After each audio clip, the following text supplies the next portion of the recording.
πως θέλεις να σ' αφήσω και τα όνειρα που οι δυο μας κάναμε να σβήσω. Να φύγω πες χωρίς να σε ταλαιπωρήσω.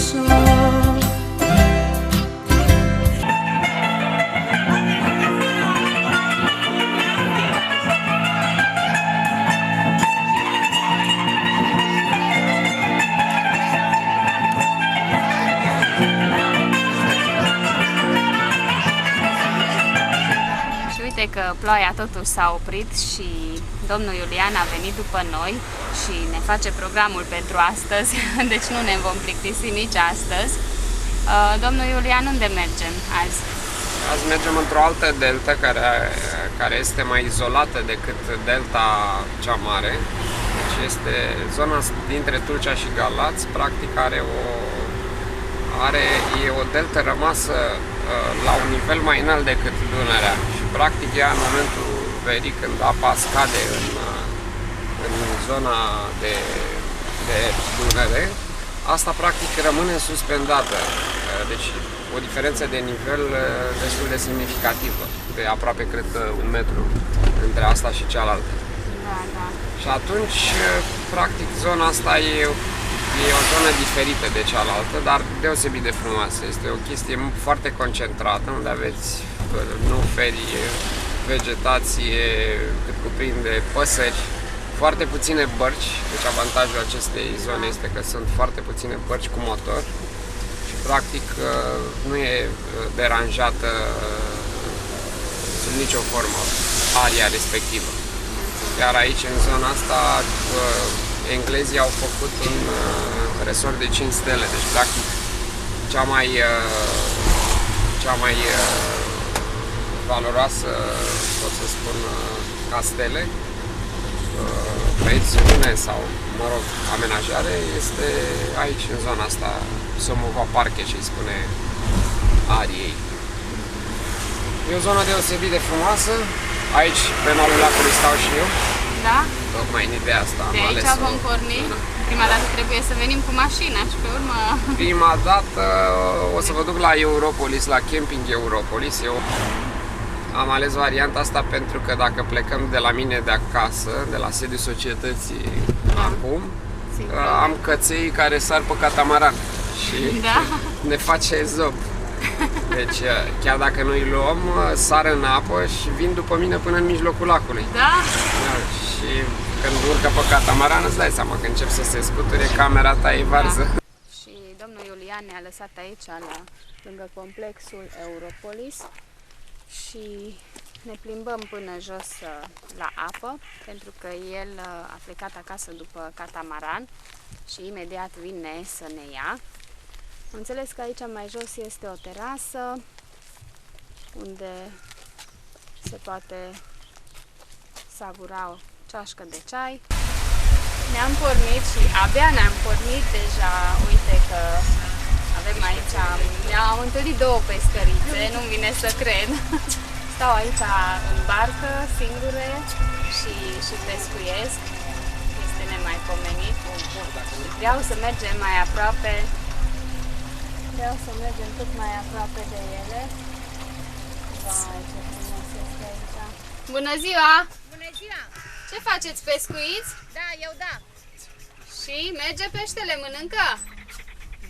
Faceți și reportaj, să înțeleg. Da, normal, e ceva deosebit. Iulian! Sica, te facem vedetă, deci Iulian, ți-o iei, Iulian! Deci nouă nu ne trebuie, Sica, niște modele, ne trebuie niște modele de pescărițe, dacă e posibil. Adevărate, da, așa este. Iar tu te încadrezi la capitolul ăsta, tu și prietena ta. Foarte bine, dar nu vreau să fiu vedetă, că sunt... Deci așa ceva n-ai văzut în delta Dunării, da? Sica este un element special. De acolo cred că nu i-ați văzut. Am sunat-o pe Anda, era Sulina, și i-am zis, dacă erai acasă, zic, aveai un spectacol unic. Dar ăia sunt din plastic, eu așa le-am spus. Auzi, Sica, deci ăia sunt din plastic, i-am montat eu dimineață, nu sunt adevărați, nu sunt reali.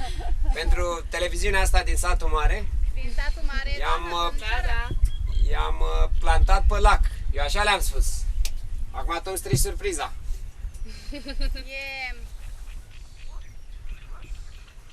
Doamnă, de câți ani pescuiți? De când sunt copil. De copil. Am fost De mic copil. băiatul tatu. Ați prins microbul, nu? Da. Și este pește în delta?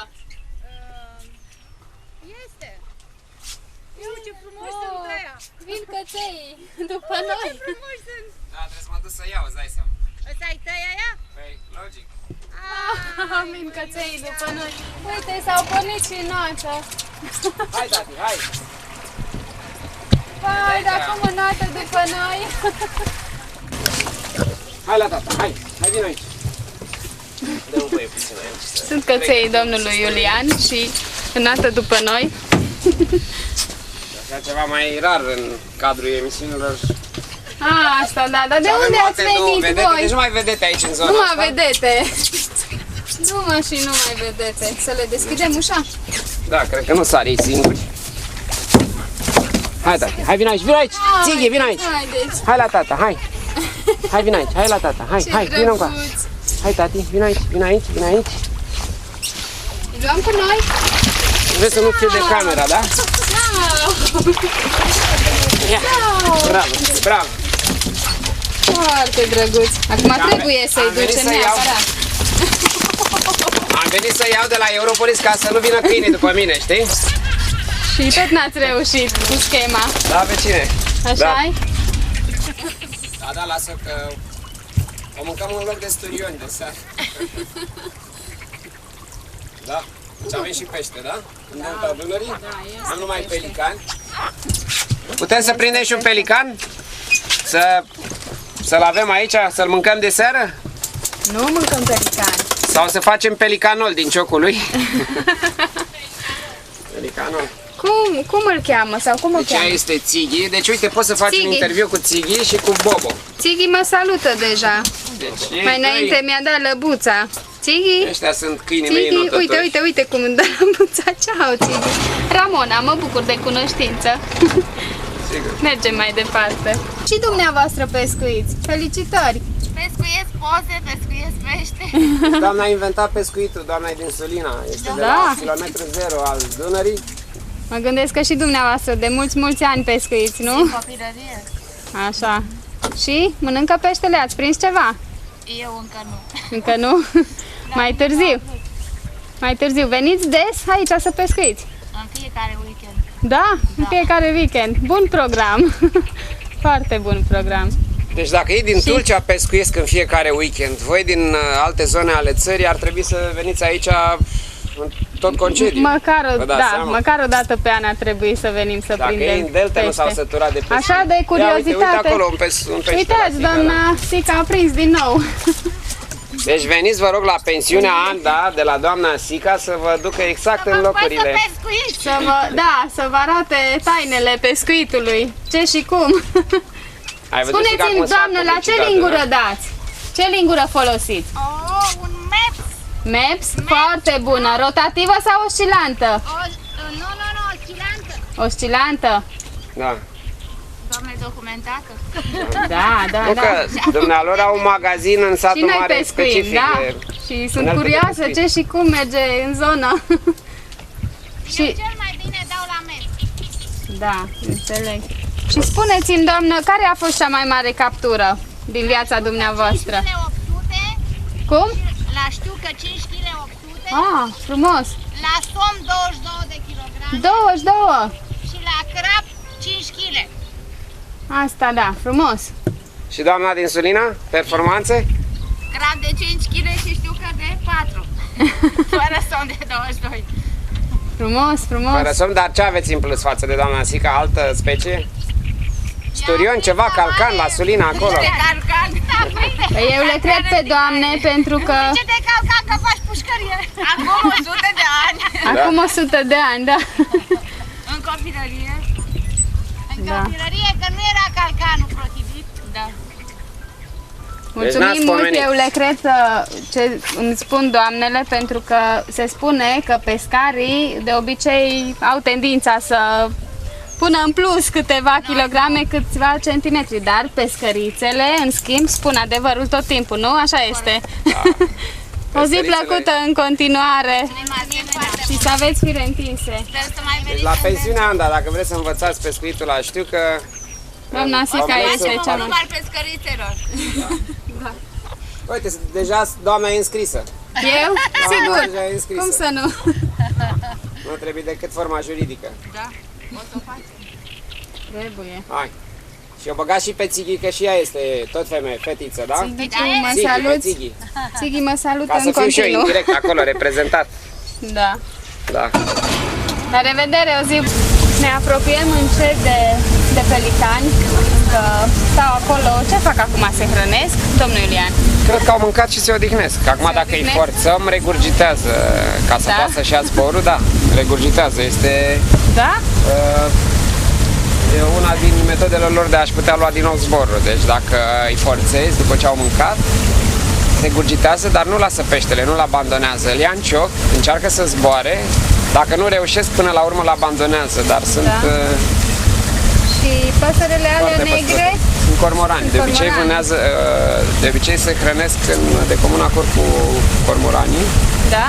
Deci fac un cerc din pelicani și cormorani și intră un grup în mijloc și se hrănesc pe rând. Dau din aripi, peștele fuge din exterior spre ei, grupul din interior și se hrănesc cu rândul. Pentru că altfel sunt păsări mari, dacă n-ar avea o strategie, Da, n-a reușit. ar muri de foame. Da, S-au chiar am adaptat auzit, de genul ăsta, ieri da. mi-a povestit cineva. Chiar cum se acolo hrănesc. fac schema asta în momentul de față. Se vede. Da, eu- Sunt foarte multe, Ați fost este norocoși foarte pentru frumos. că ați prins lucrul ăsta acum aici, pentru că ei nu anunță unde. Nu Aici au anunță găsit unde peștele sunt. acum, sigur. Înseamnă că aici este pește mult acum. Este, da. Este Nu-i mai suficient, pomenit de sigur. frumos. E apa limpede, este apa decantată și el l-a văzut de sus și Da, îl vede de acolo de sus? Îl vede de sus și se lasă în spirală până deasupra lui și îl localizează. Aia, da. Deci au o strategie clară, sigur. Foarte interesant. inteligente. Foarte. Da, foarte inteligente. Practic, Se și vede aici câteva exemplare stau cu aripile. da, sunt pregătiți. Sunt aproape, pregătite da, deja, da. Se mișcă de colo, da. Ca să Și le împreună țină... cu cormoranii. Da. Se înțeleg ei. Cormorani mici, cormorani mari. Foarte interesant. Nemaipomenit. Și dacă nu se Și hrănesc, nu da. zboară, suntem deja destul de aproape. Foarte frumoase sunt. Chiar și fundalul muzical e special. Da, merge. Asta e muzica pentru pelicani. Muzică pentru pelicani. Nemaipomenit de frumos, nu-mi vine să cred. avem Și pelicani pe partea cormoranii. dreaptă, cormorani pe partea stângă și căței pe catamaran. Foarte frumos, nemaipomenit de frumos. Uite cum dau din aripi. Sunt mari, sunt niște păsări foarte mari. Da, păi sunt cele mai mari păsări din delta, sigur. Foarte. Vulturul codal, o pasăre rară, mai are Și avem acolo o lebădă. Bine văd. o lebădă pe fundal, da? Și practic 4 zile, 3 nopți, asta facem. Mergem și căutăm astfel de priveliști. Da. Bine, partea vegetală o avem permanent, cu nuferi și cu tot ce Da. trebuie, dar pelicanii trebuie Trebuie găsiți. căutați, găsiți.